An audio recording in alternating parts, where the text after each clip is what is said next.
What's up? Welcome to Riffin with HB. We talk about old school and underrated bands and try to bring in the masses. Today we're doing an underrated band. Talking about a rap duo called Equally Opposite.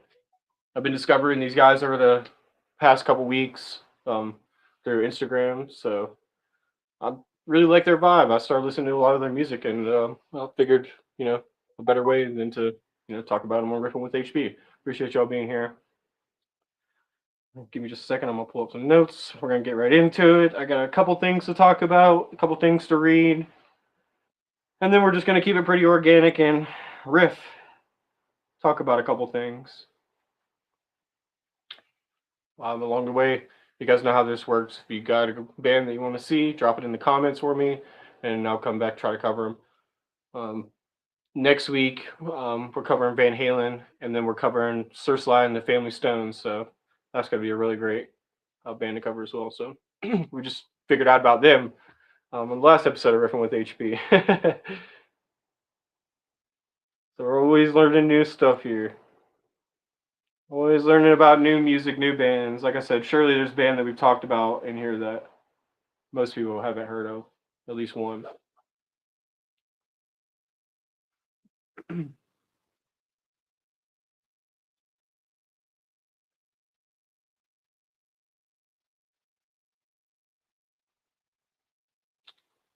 All right. Equally opposite, they're an independent and alternative rap duo originating from Charlottesville, Virginia. The rap group is consisted of two members, Zach Mack and Gordo Kai, or also known as Gordo Gala. Um, Genre fusion, they describe themselves as a weird alternative rap duo that blends various influences, including quirky, conscious, and experimental hip hop, with production that sometimes leans into country and rock influences.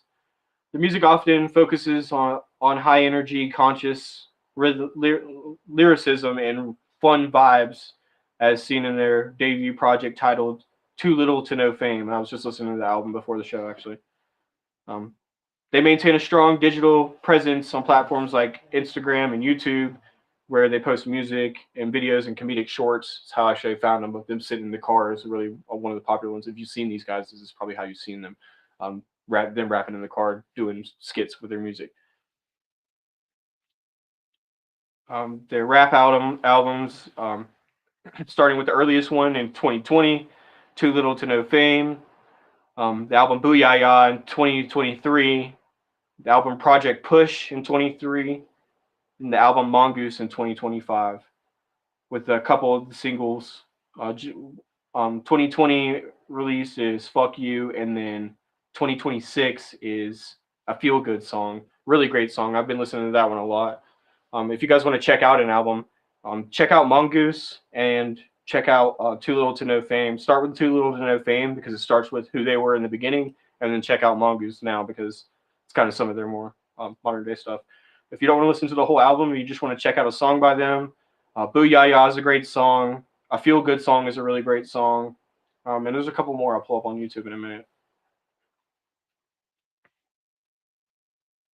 Hopefully soon we'll be able to get our copyright license and start playing music in the background as they're talking about the band. I mean, that would make this show chef's kiss because as we're talking about them, we have the like vibe and influence, and you can kind of feel and see what I'm talking about rather than having to go look them up while I'm talking to them or while I'm talking about them rather. And then after the show, you don't have to go and check them out. I can literally be playing them as I'm talking about them, and you guys can figure out for yourself if they're for you or not. The anti-rap approach. The rap duo often markets their sound as rap for music for people who don't like rap music, leaning into a goofy, accessible style that contrasts a typical hardcore hip hop rap tropes. It reminded me a lot of Little Stranger. Not necessarily in their music sound. Sometimes it's kind of has that vibe, but just in the way that their style, the way they do music, and it has that comedy kind of funny, and they bounce off of each other lyrically. Some songs they each do a verse, but some songs they'll bounce back and forth even in the same verse between each other. Creates a really unique style. It definitely is for people who don't like rap music, but also for people who do like rap music as well. Because even if you do like rap music, you're like, okay, these guys are really lyrically, they know what's going on. Members Lamar, Gordon, and Zach Mack McMullen formed the group after realizing they shared a specific snappy and funny lyrical chemistry. They're well known for their eccentric social media presence, often posting comedic shorts and high energy music videos that highlight their weird experimental brand.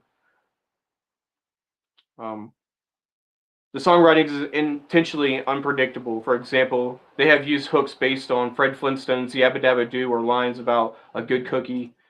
And while rooted in alternative rap, their production frequently incorporates elements of lo-fi, jazz, rock, diverse music, reflecting the diverse music scene of Charlottesville and Virginia. They manage nearly all aspects of their band independently, from their business inquiries via their SoundCloud and Instagram profiles to book their own showcases.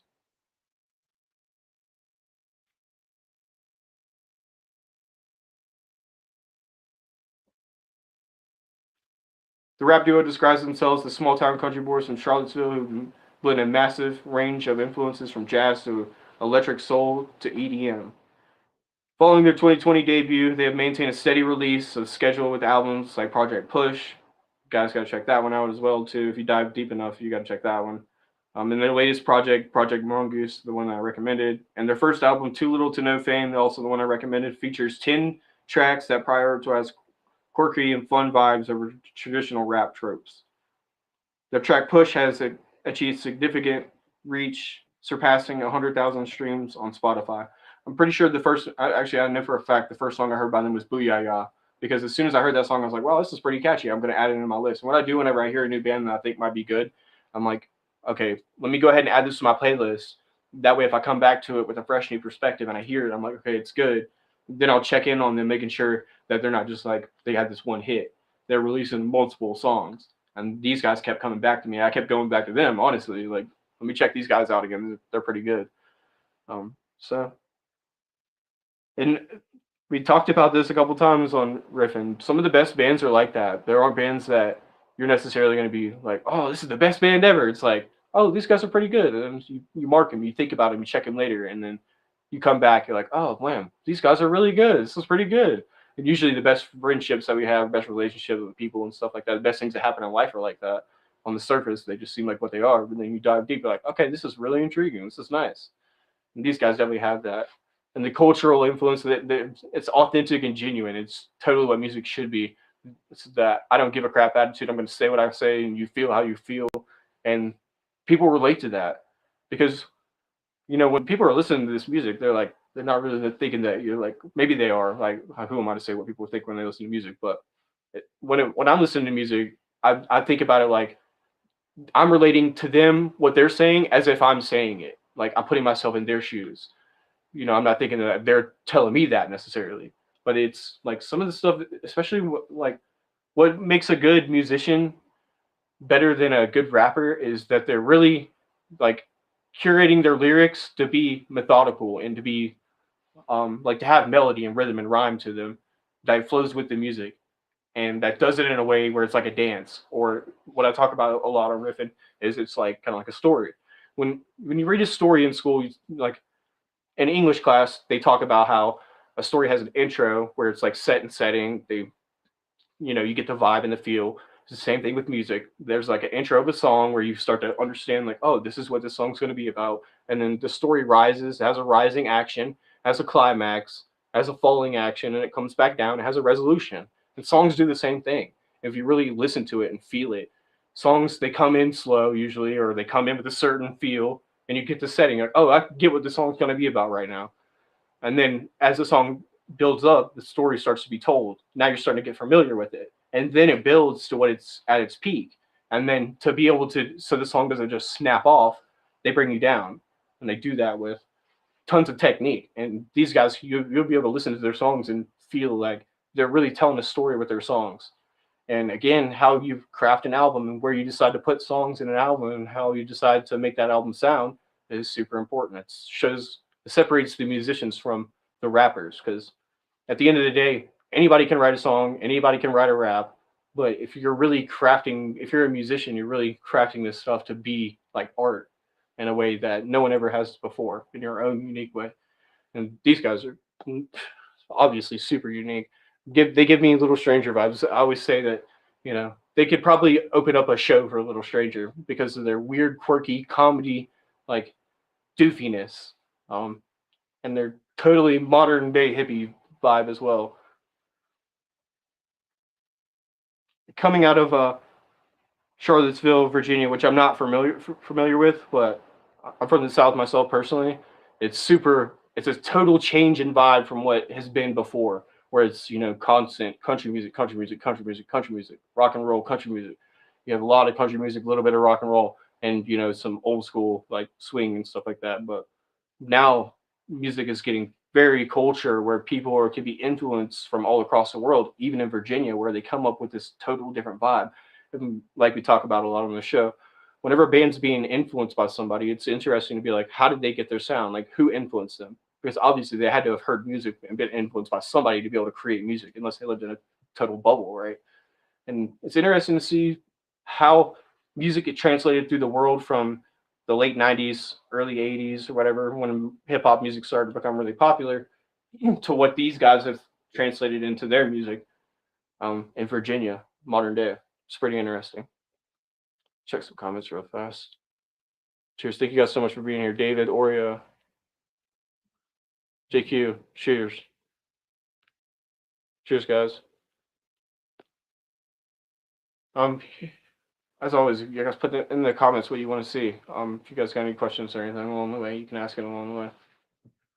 Um, I hope you guys like the new format too. I want to mention this real fast.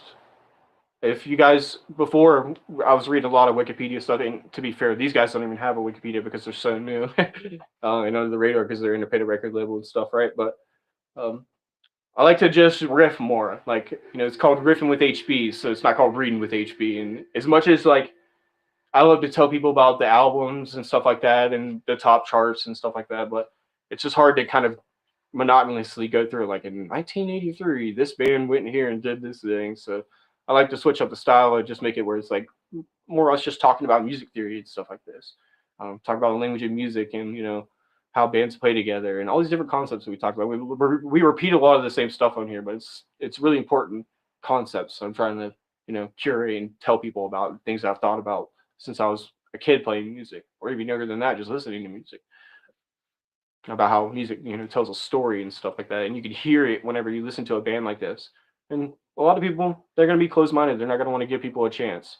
But if you're open-minded and you really put all your like differences and your programs aside, you can listen to these guys and be like, wow, this is pretty good, I like this a lot, this stuff's really good, dude. Little Strangers that way. I mean, tons of bands, and obviously, I have music taste because you could check out any of the people that I've covered on Riffin, like some really great classic bands, Leonard Skinner and the Cars and the Doors and all these great bands. They're great for a reason. They got to the top of the charts by working hard and really putting their music out there in a time whenever it was hard for people to do. That's why I like doing the show, because I could take somebody like these guys who are independent record label dudes and turn them and be like, hey, y'all check them out, man. Go listen to these guys. They're really sick. They're really cool. They have really like inspirational vibe. And there's so much junk rap out there today, especially because people are just talking about the same old bull crap, But these guys have something to say. They have something, really a voice and introspection to say. Like I said, it's a no give a shit attitude. Like, I'm gonna say what I say, and if you don't fucking like it, then here's the road. But if you like it, you know where to find me. 100%. Cheers, Mike. What's up, buddy? Um, Next week we're gonna be covering Van Halen on Thursday. Van Hagar, whatever you want to call it. God, it's gonna be a difficult. It's gonna be the one that I've been dreading. One of the ones I've been dreading anyway. There's a few bands like this where it's gonna be really hard to talk about because of the split in singers. Now there's like there was this guy before, now there's this guy after. So we're gonna do them, and then next Saturday we'll be doing Sly and the Family Stone. It's a new band that I just discovered. So we're gonna. Discovered them actually through Foster the People. We figured out that that was an influence of theirs and kind of a name influence. So we're going to check them out and see what they're about. They had a real funky vibe. I checked them out for a couple of minutes the other day, but I'll see if I can find a documentary on them. I'm sure I can. And then I usually try to watch a documentary on old school bands like that and then listen to some of their music throughout the week and before the show just to get acquainted. And it's nice to always find and discover new music. That's what the show's about. That's why I figured, sprinkle in a underrated band instead of an old school band. Kind of keeps things mixed up a little bit because a lot of our audience here, they're kind of older than me. They have experience with older bands, Grateful Dead and Pink Floyd, Led Zeppelin, which I love and respect. And the latter bands we're going to cover on some of the later episodes. But it's nice to get somebody in here who's like modern day, and these guys from 2000 and what? I'm not speak out of pocket here. Their first album was from 2020, so it's our most modern day band. It came out just about 6 years ago. So I wish you could find the exact day. Let's see. Actually, before I do that, let me just name a couple of my other favorite songs by them. Booyah Ya by Equally Opposite is a really great one. A Feel Good song is pretty good. Push is, I mean, these songs are great, dude. I like Push it or Feel Good song is a song that I've been playing on repeat since I've heard it.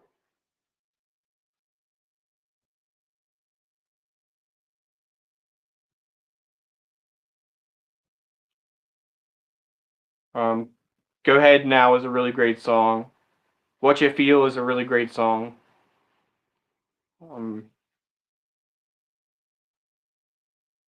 and then Mongoose is a great album, but start with let me see, too too late to know fame, too little to know fame, too little to know fame, and that's their first album that came out in 2020, and then their most recent album Mongoose came out in 2025. And now they just released a feel good song, which I can imagine is usually what people will do is release a single and then or a couple singles and then release the full album. Equally opposite, yes sir. Yep, 100%. These are some guys that I just discovered a few weeks ago, maybe about a month ago on Instagram. Yeah, man. And their doofy, comedic, weird, alternative rap vibe. I love it so much. These boys are from Virginia. 1 second, let me get you the exact town here. Charlottesville, Virginia. Yep. And next week we'll be covering Van Halen, so we're going back old school again. We're mixing it up. That's how I like to keep this. This is how my playlist is. Whenever I listen to music, I like to dance around with old school, new school, hip hop, rock, and then some old school funkadelic music. I like that a lot. So I don't have enough. I haven't added any Sir Slide to my playlist, but I'm gonna get into them next week, and I'm sure that I'm gonna end up adding a couple of their songs. And it's probably one of the bands we've been exposed to. Something we haven't really talked about much on the show. Um, but sometimes you're exposed to a band and you don't know it until you're like, oh man, maybe I do know these guys. Maybe I did listen to these people whenever I was growing up or whatever it is. Um, yeah. Cool. Anything else, guys? I'm about to get out of here in just a minute. These guys have a really nice feel good vibe. It's very fucking authentic and genuine. You could feel it. It's not about money or fame or being fake or putting on a show. You can see it in the way they're dressed and the way they act, the way they walk, the way they talk. It's authentic. Yep, that's what it's about, man. That's what it's all about. And these guys are influenced by our older generation. So as much as it's, dude, it's just like having a best friend in high school and then meeting their kid later on. You're like, man, you're like so much like your dad. It's like cool to see this shit. That's the same fucking way with these boys. They had influences from people like Eminem and all the old school rappers like Kanye and shit. So yeah, man. 100%. Cheers. I'm gonna get out of here. I'm gonna watch a movie. Um, y'all have a great night. We'll see you guys Monday for the show. We're gonna do A Way to Love, and then gonna riff it from there. So, cheers, everyone. Please have a good rest of your night. And yeah, funny, weird, chill, authentic, genuine. Lots of good names to describe this band.